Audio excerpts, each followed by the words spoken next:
Welcome back to the catch up here on Cris Cyborg's YouTube channel. I am James Lynch. That is not Cris Cyborg. That is the number 2 ranked Bellator Bantamweight. Raufeon Stots back here co-hosting on the program. Raufeon, how are you, sir? Doing great, man. How you doing?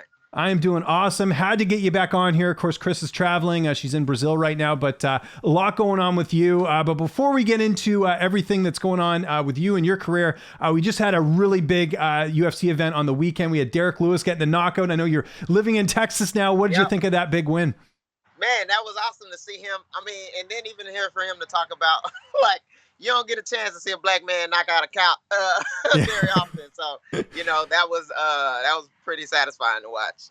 And a big night for a couple of your buddies, Gerald Meerschaert getting the comeback win over Stolfus, the submission win, and Belal Muhammad, probably the biggest win of his career. What did you think of those two performances?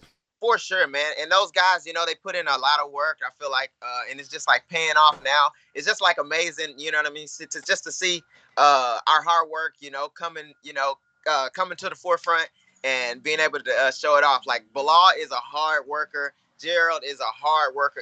These are guys that I look up to, and I'm just super happy for him.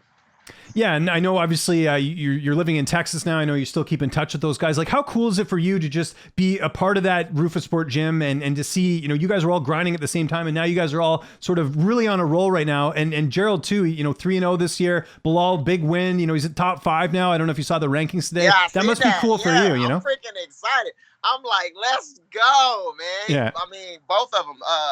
Gerald had 3 submissions or 3 fights and 3 submissions this year. He's on the all-time great list in the middleweight, for submissions. Belal is top 5 in the world now, it's a good time to be my friends. Yeah, it certainly awesome, is. Man. Well, and all the success you've had as well in Bellator, your big win and just where you're ranked and everything, I think it's so awesome to see. Have you spoken to either of those guys since the fight? I don't know, even on social media, have you had a chance to speak to either Belal or Gerald since their wins?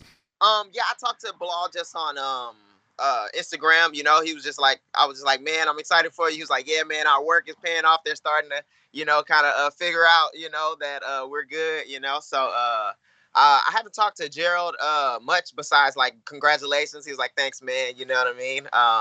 But yeah, that's the most I've talked to him. Yeah, no, absolutely. And then unfortunately not all great news this weekend. I know your other friend Tyron Woodley, a bit of a rough night at the office against Jake Paul.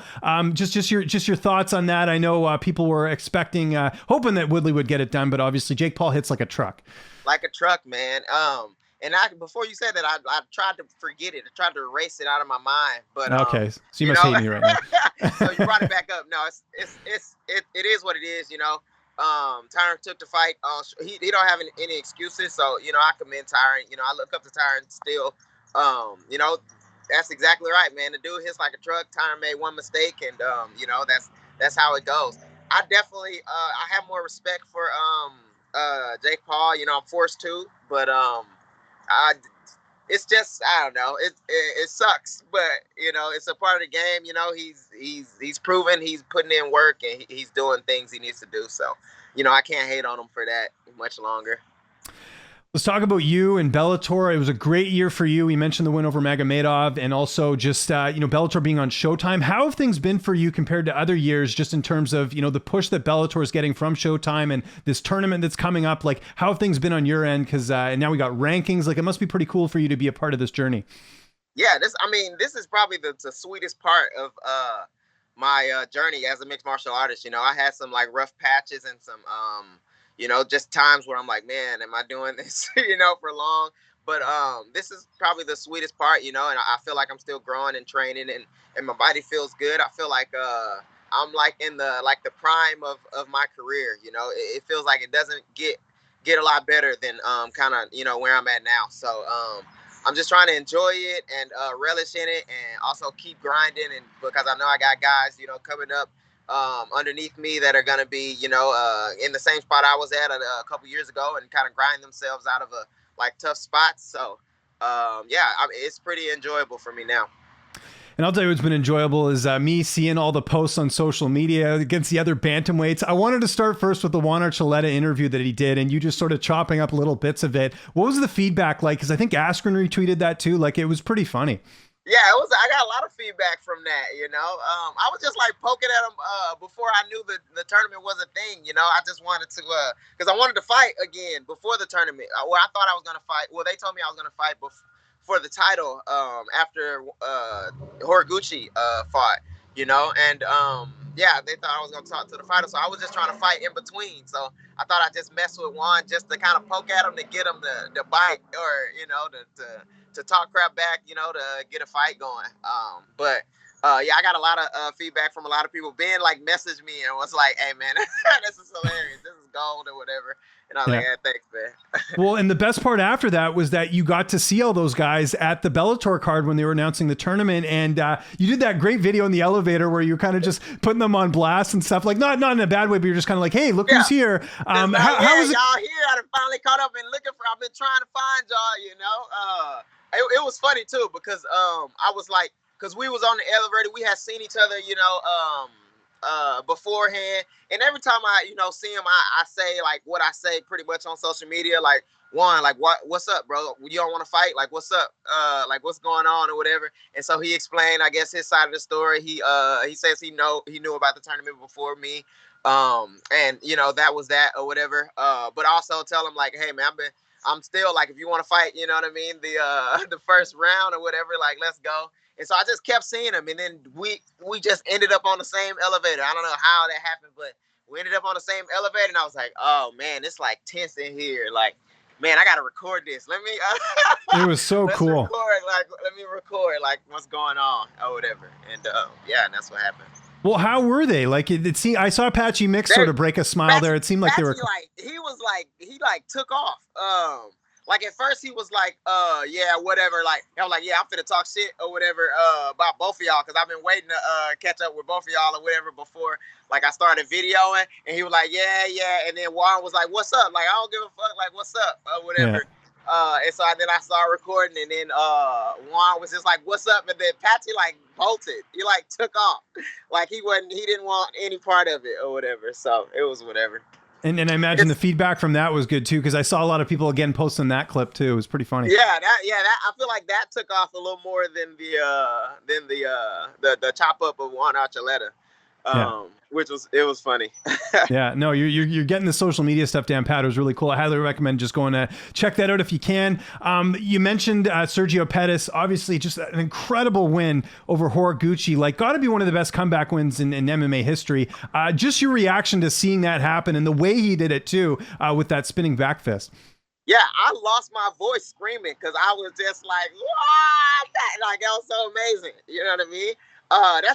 Again, a testament to, the hard work he didn't put in for years, just shining through in the one moment he needed it. Like, and that's the other thing, like the gravity of, what was on stake and, how he was down a couple rounds, but he kept his head about him and he stayed in the fight. You know what I mean? To capitalize on one moment, you know what I mean? That was just amazing, man. That's the most amazing thing I've seen, like, in real life. You know what I mean? Like, I was there and I watched it. Like, I lost it. It probably didn't help that I was drunk too. So so I lost it, man. I was like jumping off of chairs and freaking throwing stuff. It was crazy. That's nuts. Even on TV, it looked weird. Like, you had to see the other angle just to see where you hit him, because it kind of just came out of nowhere and it happened. It was definitely got to be one of the knockouts of the year. Kind of on that note as well, do you have any idea when you might be fighting next? Because I know they're still talking about the tournament and figuring out the dates. Yeah, I don't know. I would think that it'd be later than February 25th because I mean, they look like they got like a card kind of set up, and I haven't got any news yet. So I'm just waiting. I'm hoping it's soon, man. I don't want to wait, Mm-hmm. I train a lot, and I like fighting, so I would like to fight, as soon as possible. But, I understand they got a plan, and also Sergio just fought. So hopefully like March, hopefully. I don't know, though. Who's at the top of the list as far as your first opponent in that tournament? Because there's a lot of names there that we just talked about. Is there anyone in particular you'd like to fight first? Man, it's I like to fight all of them, but I want to fight Juan Archuleta. I feel like he's probably the toughest person I haven't fought, or for me, would be probably toughest. Horiguchi, I feel like will be tough, but it's a different type of tough. I feel like Uh, to be honest, I feel like my style will match up well against Horiguchi, just because the way he fights and the way I fight. I feel like Juan Archuleta got probably the best like chance, Mhm. kind of, Okay. at beating me, but I don't think he. I don't know. I don't think he like he don't want to fight me. I don't think. Which I am gonna dominate him and I'm gonna beat him up, but I don't know. The other thing is like Gallagher. I don't know why he is even in the tournament. I feel like he's gonna be like everybody gonna be trying to fight him just because he's less like advancement points. Pretty much. Well, I shouldn't say that, but he ain't. I don't feel like he's up to the caliber of the other fighters. And I mean, he can prove me wrong. He can come fight me and prove me wrong. But yeah. So that's kind of how I feel. I don't really actually Higo. I would love to fight Higo too.